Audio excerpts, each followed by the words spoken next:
और सब कैसा है? आई रियली होप कि सब बढ़िया हो। मैं हूं आपका दोस्त आकाश राठौर। मास्टर्स के लिए हम कनाडा जाएं या यूएस जाएं, अंडरग्रेड के लिए इन दोनों कंट्रीज़ में से किसको पिक करें, या जॉब अपॉर्चुनिटीज़ कहाँ पे ज़्यादा अच्छी हैं, इस तरह के क्वेश्चंस कमेंट सेक्शन में बहुत कॉमन है। तो आज के वीडियो में हम देखते हैं कि कनाडा वर्सेस यूएस जो है, पढ़ने से रिलेटेड, जॉब अपॉर्चुनिटी से रिलेटेड या अदर जो फैक्टर्स होते हैं, उन सभी में ये दोनों कंट्रीज़ कैसी हैं।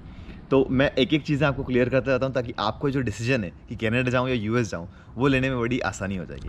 तो चलते हैं और देखते हैं इन दोनों कंट्रीज़ का बेसिक कंपैरिजन। तो स्टूडेंट्स के लिए अगर हम बात करें, तो अगर आप मास्टर करना चाहते हैं या अंडरग्रेड के लिए जाना चाहते हैं और कॉस्ट एक आपका अगर मेजर फैक्टर है, तो कॉस्ट अगर आप देखना चाहते हैं तो अमेरिका की जो कॉस्ट ऑफ एजुकेशन है वो ज़्यादा है कनाडा से। तो अगर एग्जांपल के तौर पे हम देखें कि अगर मास्टर डिग्री आप करना चाहते हैं यूएस में और अप्रॉक्सीमेटली उसका कॉस्ट $40,000 to $50,000 है, ज़्यादा भी होता है depending on the university, but अगर हम एक एग्जांपल लें कि $50,000 है तो रिलेटिवली कनाडा में वो कॉस्ट आपको $25,000 to $30,000 ही पड़ जाएगी। तो उतना डॉलर्स का अंतर आ जाता है आपको जब आप कनाडा पढ़ने के लिए जाएंगे, क्योंकि एक तो कैनेडियन डॉलर का रेट भी कम है और दूसरा है कि एजुकेशन जो है वो रिलेटिवली चीप है वहाँ पे। अंडरग्रेड के लिए भी सिमिलर एग्जांपल होल्ड करता है कि अगर 1 लाख का एजुकेशन आप करते हैं यूएस में, तो वो सेम एजुकेशन अप्रॉक्सीमेटली आप $60,000 to $70,000 से कम में आप कर पाएंगे एज एन इंटरनेशनल स्टूडेंट। सो वो एक बड़ा फैक्टर है कि कॉस्ट कनाडा में डेफिनेटली कम है। यूनिवर्सिटी का नंबर यूएस में बहुत ज़्यादा है, तो एक्सेप्टेंस रेट जो है वो यूएस का बहुत ज़्यादा है। वो एक फैक्टर प्ले होता है कि यूएस में क्योंकि यूनिवर्सिटी का नंबर ज़्यादा है तो आपकी एक्सेप्टेंस की ज़्यादा जो पॉसिबिलिटीज़ है वो होती हैं, इसलिए भी लोग यूएस प्रेफर करते हैं। कॉस्ट ऑफ एजुकेशन चाहे कनाडा में कम है, पर जो सेकंड मोस्ट इंपॉर्टेंट फैक्टर होता है वो है जॉब अपॉर्चुनिटीज़। और जॉब अपॉर्चुनिटीज़ के मामले में यूएस डेफिनेटली जीत जाता है, बिकॉज मोस्ट ऑफ द बड़े एम्प्लॉयर्स यहाँ पे हैं, ज़्यादा एरिया है, ज़्यादा पॉपुलेशन है और ज़्यादा यूनिवर्सिटीज़ हैं, तो ज़्यादा स्टूडेंट्स क्रिएट होते हैं। सिमिलरली ज़्यादा स्टार्टअप, एंटरप्रेन्योरशिप, ये सब ज़्यादा होती हैं और इसी के कारण ज़्यादा हॉट मार्केट जो है वो यूएस का होता है। तो जॉब अपॉर्चुनिटीज़ यूएस में कंपैरेटिवली बहुत ज़्यादा होती है। और साथ ही साथ जो पे स्केल है उसका भी डिफरेंस है।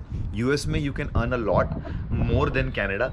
जहाँ कैनेडा में आपको सैलरीज कम मिलती हैं, उससे रिलेटिवली यूएस में पे स्केल ज़्यादा होता है। यूएस डॉलर जो है उसकी भी वैल्यू ज़्यादा है और there are other factors to consider here, उसके बारे में भी हम बात करते हैं। एजुकेशन कॉस्ट, जॉब अपॉर्चुनिटीज़, इसके अलावा अगला जो इंपॉर्टेंट फैक्टर होता है वो होता है आपकी permanent residency, green card, citizenship, जो वीज़ा इश्यूज़ होते हैं वो। तो उनकी अगर हम बात करें तो 4 से 5 साल में आपको कनाडा में पीआर मिल जाता है ऑन एन एवरेज। कभी कभी जल्दी, थोड़ा सा late, but on an average आपको 5 से 6 साल के अंदर कनाडा में परमानेंट रेसिडेंसी मिल जाती है, जो आपके लिए बहुत सारे डोर्स ओपन करती है। US visa on the other hand या यूएस सिटीजनशिप या ग्रीन कार्ड का जो सिस्टम है वो बहुत ज़्यादा कॉम्प्लिकेटेड है। कॉम्प्लिकेटेड होने के साथ साथ उसमें बहुत ज़्यादा टाइम लगता है।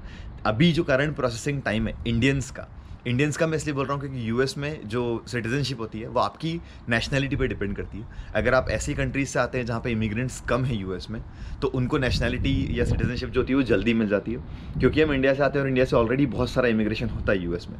तो इंडिया की जो ग्रीन कार्ड प्रोसेसिंग है उसका टाइम अप्रॉक्सीमेटली 14 to 18 ईयर्स है या उससे भी ज़्यादा हो जाता है। तो 15 साल तक तो आपको ग्रीन कार्ड नहीं मिलता है यहाँ पे। तो वो जो वीज़ा के आपके इशूज़ है वो ईजिली रिजॉल्व नहीं होते हैं, जो कि कनाडा में इशू नहीं आता है, जल्दी आपको पीआर मिल जाती है। तो ये बहुत बड़ा एक फैक्टर होता है। अगर आपको चाहिए कि मेरा वीज़ा जो है वो सॉर्ट रहे तो, और आपको कोई भी इशू नहीं चाहिए वीज़ा में, तो कनाडा डेफिनेटली बेटर चॉइस है। तो यूएस जो ग्रीन कार्ड या यूएस जो सिटीजनशिप वाला पाथ है वो थोड़ा सा इसलिए कॉम्प्लिकेटेड है कि आप जब एजुकेशन करने आते हैं उसके बाद आपको 3 साल का ओपीटी मिलता है। तीनों बार में आप H1B की लॉटरी में जाते हैं और लॉटरी अभी जस्ट इसी वीक हुई है, तो लॉटरी जस्ट फिनिश हुई है और लॉटरी में आप जाते हैं जहाँ पे हर साल लॉटरी में आने वालों का नंबर बढ़ रहा है, तो आपकी probability of getting into lottery जो है वो कम होते जा रही है। पर हाँ, अगर आप लॉटरी में तीनों बार सिलेक्ट नहीं होते हैं तो आपके पास कुछ ऑप्शंस बचते हैं, लाइक आप यूनिवर्सिटी में एनरोल करें, फिर से स्टूडेंट बने या वापस इंडिया चले जाएं। और अगर आप लकी रहे और तीनों बार में से आपके किसी भी लॉटरी में नंबर आ जाता है H1B में, तो प्रीटी मच H1B जो है वो लास्ट स्टेप है सिटीजनशिप या ग्रीन कार्ड की रास्ते के, क्योंकि H1B आपका हो जाता है तो आपके एम्प्लॉयर आपका I-140 फाइल कर देते हैं, जो कि ग्रीन कार्ड है। प्रोसेसिंग टाइम उससे कम नहीं होता है, प्रोसेसिंग टाइम तब भी 15 ही साल रहता है। पर हाँ, H1B जो है वीज़ा, वो आपके प्रीटी मच इमिग्रेशन स्टेप का लास्ट स्टेप होता है कि वो आपका लग गया तो आप थोड़े से सिक्योर हो सकते हैं। 3-3 साल के लिए आपका वीज़ा एक्सटेंड होता जाएगा और आप यहाँ रह सकते हैं। जैसे कि मेरा वीज़ा भी अभी H1B पे है, तो हर 3 साल के बाद मुझे एक्सटेंशन मिलता जाता है। सिटीजनशिप या पीआर सिर्फ इसीलिए एक इंपॉर्टेंट फैक्टर नहीं होता कि आपको आने जाने में इशू नहीं हो कंट्री से बाहर या अंदर। इसके अलावा भी इंपॉर्टेंट फैक्टर इसलिए होता है कि आप अगर सिटीजनशिप या ग्रीन कार्ड पे होते हैं तो आप अपना बिजनेस, एंटरप्रेन्योरशिप, स्टार्टअप कुछ भी कर सकते हैं, जो कि H1B पे आप नहीं कर सकते। कर सकते हैं, पर थोड़ा सा कॉम्प्लिकेटेड है। मैंने देखा है कई लोगों को H1B पे बिजनेस करते हुए, पर इसके लॉज जो है वो काफ़ी कॉम्प्लिकेटेड होते हैं और आपके I-140 को जो ग्रीन कार्ड की एप्लीकेशन है उसको प्रोसेस होने में कई बार उसमें हिंड्रेंस आ जाएगी अगर आपने थोड़े से भी लॉ वायलेट किए। तो इसीलिए कई बार ऐसा होता है कि आप स्टार्टअप करना भी चाहते हैं, कुछ नया सोचना भी चाहते हैं, पर आप नहीं कर सकते। दूसरा फैक्टर ये होता है कि आप अपनी जॉब स्विच नहीं कर सकते, अपनी इंडस्ट्री स्विच करने में आपको बहुत प्रॉब्लम होती है, क्योंकि जिस कैटेगरी में आपको H1B मिलता है आप वो कैटेगरी छोड़ के ईजिली जा नहीं सकते यूएस में।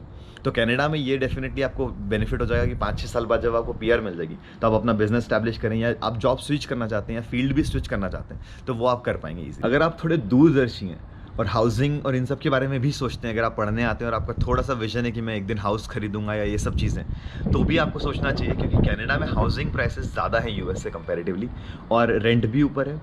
जनरली सिटीज़ में पॉपुलेशन ज़्यादा है कनाडा में, 20% of the population 5-6 major cities में रहती है कनाडा की, और इसीलिए उन सिटीज़ में अपॉर्चुनिटीज़ ज़्यादा है और साथ ही साथ वहाँ पर रेंट भी हाई है और हाउसिंग कॉस्ट भी ज़्यादा है। तो अगर आप हाउस खरीदना चाहते हैं फ्यूचर में तो यूएस में डेफिनेटली एक तो कॉस्ट कम है, दूसरा है कि आपको रहने का जो कॉस्ट है लिविंग वो भी रिलेटिवली चीपर है। अगर हम लोन रिकवरी की बात करें तो यूएस में 3 साल का जो आपको वीज़ा मिलता है ओपीटी का एजुकेशन के बाद, उसमें आप इजीली अपना लोन चुका सकते हैं अगर आप किसी भी अच्छे एम्प्लॉयर के साथ काम करते हैं, क्योंकि सैलरीज जो है वो हाई हैं और रेंट वगैरह रिलेटिवली लो है।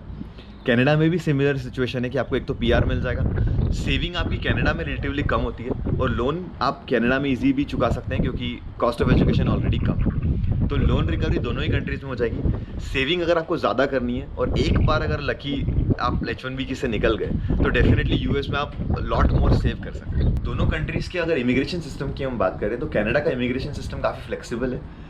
एक तो वहाँ पे फ़ायदा ये है कि जैसे एक्सप्रेस एंट्री एक वीज़ा होता है उनका, जहाँ पे वो आपको बुलाएंगे, उसके बाद आप आराम से जॉब ढूंढें और फिर आपका पीआर प्रोसेस हो जाएगा विदिन 5 ईयर। तो इस तरह की जो और एंट्रीज़ हैं स्टूडेंट्स के लिए भी काफ़ी सारे उनके लॉज हैं।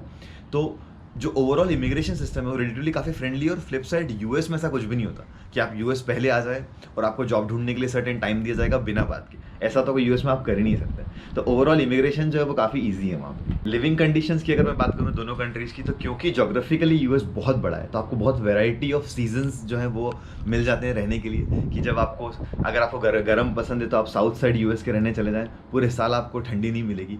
तो इस तरीके जो ओवरऑल वेदर ऑफर करता है वो यूएस मच बेटर है कनाडा से कंपैरेटिवली। तो ओवरऑल हमने देखा ये सारे कनाडा के प्रोज हैं और ये सारे यूएस के प्रोज हैं।